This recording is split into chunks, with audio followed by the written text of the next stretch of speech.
Un 31 décembre, j'ai pris une feuille et j'ai écrit les plus et les moins. À la fin, j'ai décidé de reprendre la propriété. C'est complètement fou. Et d'ailleurs, beaucoup de gens se demandaient à l'époque ce que je venais faire ici.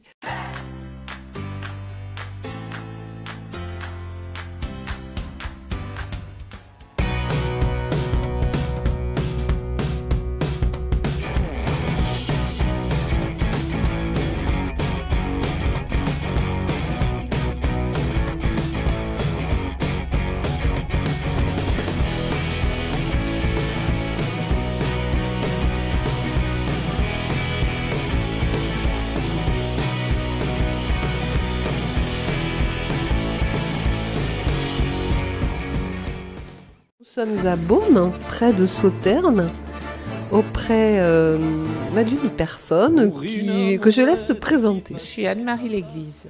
Je suis viticultrice depuis 1980. En fait, j'ai repris la propriété de mon père, enfin de mes parents. En fait, la famille s'est installée ici en 1860.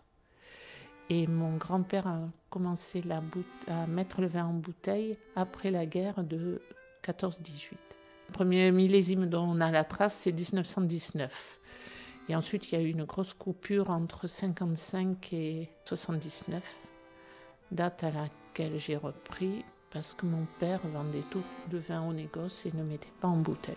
Voilà. Alors vous vous souvenez, petite fille, de la première prise de conscience de tout ce qui se passait, les vignes, tout cet art-là, cette passion, ce travail? Ah oui, on était complètement intégrés au travail de l'exploitation, puisqu'en fait, à l'époque, la cuisine, la pièce où on se tenait et celle où on est actuellement, le chai était à côté, et je me souviens petite aider mon père à vider les tuyaux de vin. En fait, on nous a jamais demandé de véritablement travailler, mais on aidait ponctuellement, surtout on faisait les feuillages, enlever les feuilles devant les raisins avant les vendanges, mais c'était le seul travail. Parce qu'en fait, on est 2 filles, et les 2 filles, il était dit qu'elles devaient faire des études. Donc, elles n'étaient absolument pas contraintes à travailler. Et en fait, c'est peut-être une des raisons pour laquelle je suis là, parce que justement, on ne m'a jamais contrainte à travailler. Je me souviens avoir effeuillé avec mal aux dents une fois, mais c'était tout. C'était pas que je devais absolument faire un travail. C'était une curiosité, un plaisir. Oui, en fait, c'était la façon de participer à la vie de la famille, quoi, hein, notre contribution. Mais j'ai pas de souvenir qu'un travail m'aidait plus, quoi, en fait. Viticulteur, en fait, c'était plus un métier d'homme que de femme, alors, pour qu'on considère qu'il fallait que vous fassiez des études plus que devenir éventuellement viticultrice? Oui, certainement qu'il y avait de ça, qu'on n'imaginait pas qu'une fille reprendrait une propriété, ça certainement.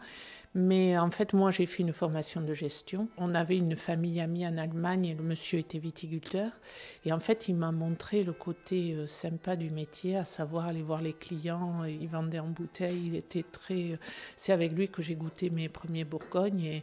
Et certainement que si j'ai eu l'idée aussi de reprendre la propriété, c'est aussi en partie à cause de lui, quoi. Donc c'est en allant ailleurs que vous avez réalisé que vous aviez finalement envie de reprendre la propriété. Oui, enfin, c'est un ensemble de choses, hein, parce que je travaillais sur Paris et ma mère a fait un AVC et c'était très compliqué à l'époque. Il n'y avait pas le TGV ni toutes les aides qu'il y a actuellement pour les personnes à domicile. Donc en fait, pour moi, c'était aussi une façon d'avoir un métier sur place et de pouvoir m'occuper d'elle en même temps, quoi. Donc c'était un choix. C'était peut-être pas la passion de faire du vin, mais c'était plus un choix de vie. Quand vous étiez à Paris, elle vous manquait cette terre où finalement on s'habitue très vite à la vie urbaine? Moi, j'ai fait mes études en plein centre de Paris, quoi. Donc j'ai profité, étudiante, j'ai vraiment profité de la vie parisienne. J'avais besoin des deux. Et quand je suis revenue ici, ça a été très dur pour moi parce que là, au point de vue culture, c'était très réduit en 1980. J'ai toujours eu besoin de la ville et de la campagne. Vous étiez la première viticultrice? Ah oui,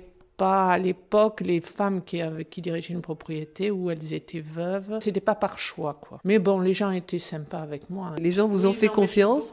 J'ai eu beaucoup de chance parce qu'en fait, les vins de Bordeaux se sont vendus aux États-Unis à partir du millésime 82. Moi, je suis revenue en 80 et en fait, disons, j'ai profité de l'envolée globale des vins de Bordeaux. Parce que tout le monde croit que les vins de Bordeaux, ça c'est toujours bien vendu, mais ce n'est pas le cas.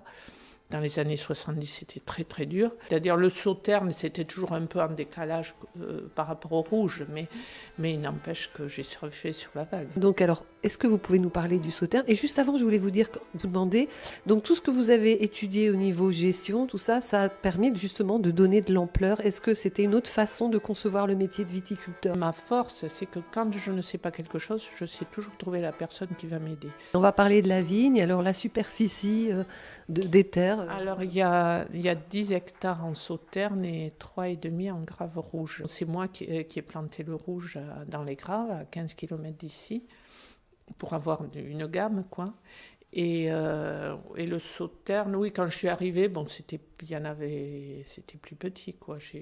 Au début, enfin, j'ai pas mal planté, quoi, au début. Replanté, voilà. J'ai un salarié permanent qui est là maintenant depuis 2013. C'est vrai que j'ai toujours eu des gars valables, quoi. Des gars sur qui je pouvais, bon, qui étaient très adroits sur le matériel. Et donc ça aussi, ça m'a aidé. Je ne vends pas tout en bouteille, loin de là, parce que le Sauterne, c'est quand même un vin qui dépend beaucoup de la nature. Et dans les bouteilles, ben, j'en vends une partie à l'export. Et puis je vends... Alors j'ai quelques cavistes en France. Et puis le particulier, quoi. Je suis vraiment viticultrice, quoi, et je travaille beaucoup dans la vigne et je fais pas assez de relationnel, quoi. Alors là, vous avez un tableau avec 2 photos que vous souhaitez nous commenter. Voilà. Donc le Sauterne, c'est un vin, ce qu'on appelle liquoreux, c'est-à-dire que c'est un vin dans lequel il reste du sucre et qui n'est pas fermenté. Et donc c'est des vins, comment dire, si tout le sucre se transformerait en alcool, il titrerait 20-21 degrés. Et donc, quand on presse un raisin doré, on a un potentiel seulement de 14 degrés de raisin, comme ça. Et donc, pour avoir une concentration en sucre plus importante, il y a un phénomène naturel qui existe pour tous les vins qui ont un reliquat de sucre. C'est un champignon qui s'installe sur les raisins et qui s'appelle le Botrytis cinerea. Alors ça existe partout, et ça existe dans la vallée du Rhin, ça existe dans le Touquet, c'est toujours le même phénomène. Donc ce champignon, il s'installe sur les graines, comme on voit ici.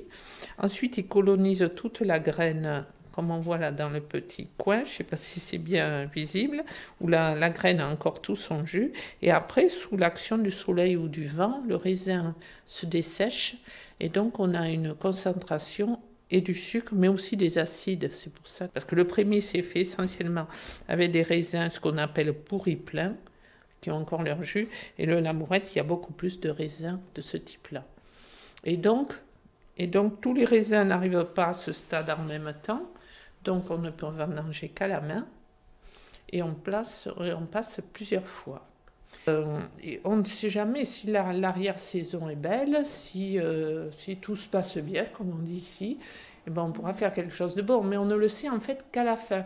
En rouge, si vous avez un mois d'août chaud, vous savez que vous allez faire un bon vin rouge. Mais le Sauterne, c'est pas du tout ça. Il faut que le Botrytis s'installe. C'est un jeu, et puis moi, je m'en lasse pas, quoi. Je joue tout ça. C'est une belle définition, c'est un jeu. De vos fenêtres, vous voyez les vignes. Ah oui, oui, oui.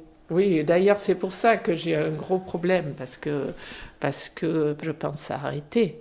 Mais mon problème, c'est si je reste dans cette maison et que je vois des vignes en mauvais état, ça va être dur. Là, je fais du rabat. C'est une très très mauvaise période pour prendre une décision actuellement.